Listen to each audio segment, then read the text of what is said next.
was a match. So great. 50 years, 8,000 miles. That is so great. And then there's another, and another, and another. They turn out to share a father with Jonathan Wiesner, the son of Berthold Wiesner. So it looks as though we were right. B.P. Wiesner was a sperm donor. He just wasn't ours.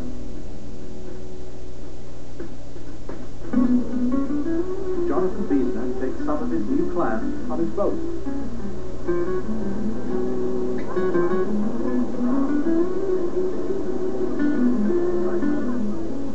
That's Peter.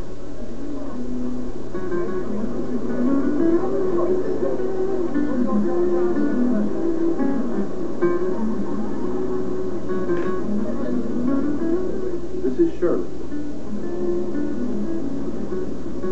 I like it.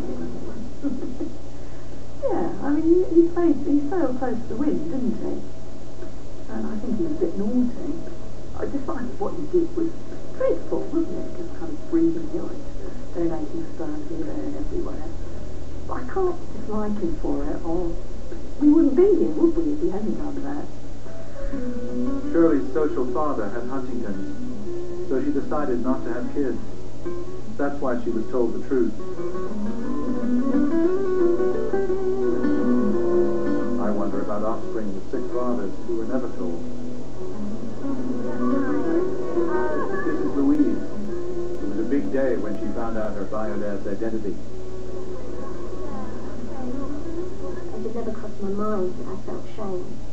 But walking out of that meeting, I knew who I was. For Louise, finding out the truth was almost a spiritual experience. When the Lord turned again the captivity of Zion, we were like men that dreamed. Our mouths were filled with laughter and our tongues with singing. And it was an old song I knew from my childhood. But it went round and round and round and round my head, and it was like a dream. And Jonathan's new siblings aren't the only ones. 2 other people have come forward and found to be offspring of Derek Richter, Wiesner's star donor.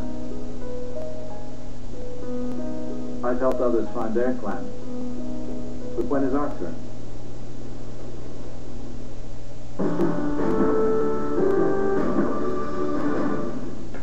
Closed captioning is Technology is rushing us into the future. For instance, babies have been made from dead men's sperm, and scientists have researched making them from fetuses who will never be born. It's all driven by the deep desire to have a child.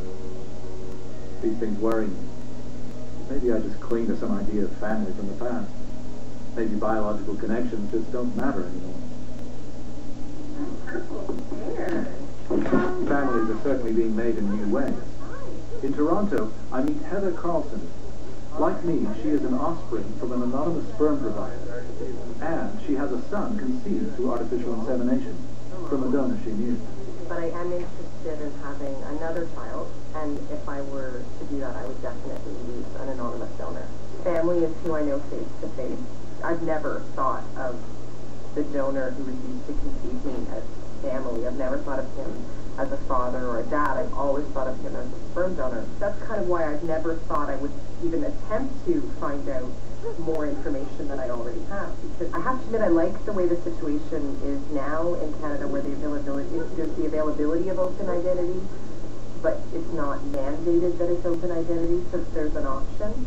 But then again, I'm then making a choice for a child who's not born yet. So it's a really hard ethical question to answer. If I was going to have a kid, I would choose not to have an option in order to give them an option not to choose. I mean, Barry, who was my biological father, really changed my opinion on what biology is and knowing yourself in a particular way. Rachel Epstein leads Dykes Planning Types, a lesbian parents group which Heather belongs to. In queer communities, we have a history of building families that don't necessarily put as much emphasis on biological connections. And many of us are parenting kids with whom we have no biological connections. What about this new research in animals, which suggests that 2 women could have their own biological baby without needing men at all? I well, I know that lots of people in Lakeside Heights would be very happy. And when people hear about that, they think, wow. Because in some ways, that resolves a lot of these issues. That these are the people who are your biological parents, and you have access to that information. It resolves a lot of these questions about anonymity and not knowing and all of that. Right now, Sarah's staying with me and my girlfriend. I asked Sarah to say more about how she sees our biological connection. We think similarly. It seems very easy to communicate with this, and I think we have the same sense of humor. Do you feel angry about not knowing the child? Yeah. Okay. Yeah. I felt angry. I felt sad about it. Yeah. I still do sometimes. Not so much angry. I feel like it's a loss, for sure. Yeah, it's a loss for me too. Just that mirroring, children need mirroring, they need to see themselves. And I think it's important for them to be able to look around and see who they are coming back to them, reflected back to them. Sarah calls me her biodad, the man who raised her as her father, as mine was for me. In 2002, while I waited for news on the guy with the same Y chromosome as me, a new clue turned up. One of Jonathan Wiesner's clan is Peter Mark. Peter's social father did business with Wiesner and Rabinovich, the old man I interviewed. So Peter's known Rabinovich from childhood. Peter's death from a climbing accident when he was a young man. My parents moved heaven and earth to send me to a little public school in Shropshire, and they couldn't afford the fees at the end, and Rabinovich did actually pay them. Why would Rabinovich pay for his education?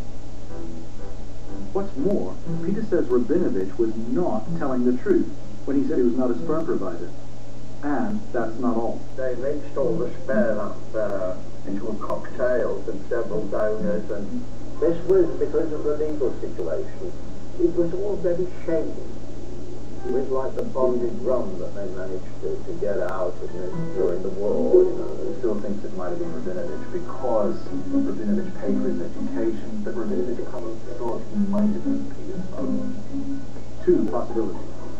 If they mixed sperm, just maybe Wiesner was not the father of Peter and the others. Maybe not even Jonathan. Maybe Rabinovich was the father of all of them. Or, possibly, since Rabinovich gave sperm, he is the biodad of Jan, David, and me. We try to figure out how to approach Rabinovich again.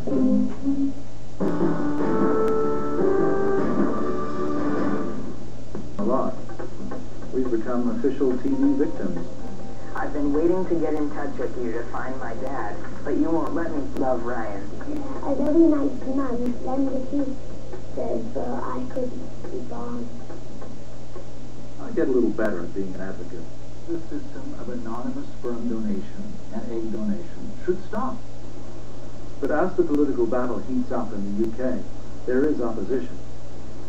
Anonymous sperm donors are not keen to be interviewed, but some did tell us that they fear their biological children knocking on their door, even if they have no financial obligation to them. One tactic David uses with English lawmakers is to ask them to imagine they are brand new parents at the hospital. And then you say, we'd like to see our baby now. And she says, oh yes, I'll go and get you a baby. You say, no, sorry, a baby? We'd like our baby. And she says, well, what difference does it make? We've just got all these lovely babies, so I'll bring you one. It'll be nice. It'll be a lovely baby, and you can love it, and it'll love you, and it'll all be fine. You happy? And they were honest enough to say, no, it's not all right, and we would feel terrible. That's awful. But why?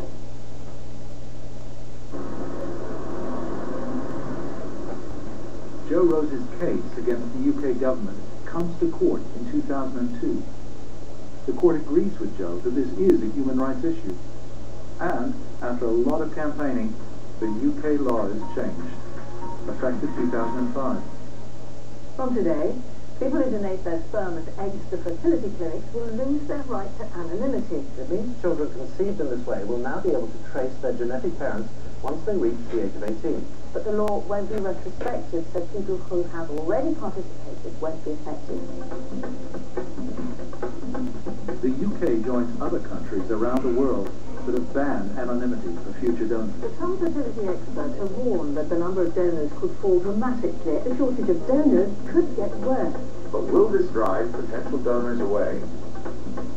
In Canada, there's now a law that governs reproductive technology. There are a lot of prohibitions. Human clones, animal-human hybrids, selling sperm or eggs is banned. But anonymous donation is still okay. I appealed to a Senate committee, but I run into trouble. Would that person really be interested in being contacted by hundreds of children in the future? There's a very strong social argument that they do not want the father involved, period, full stop. Well,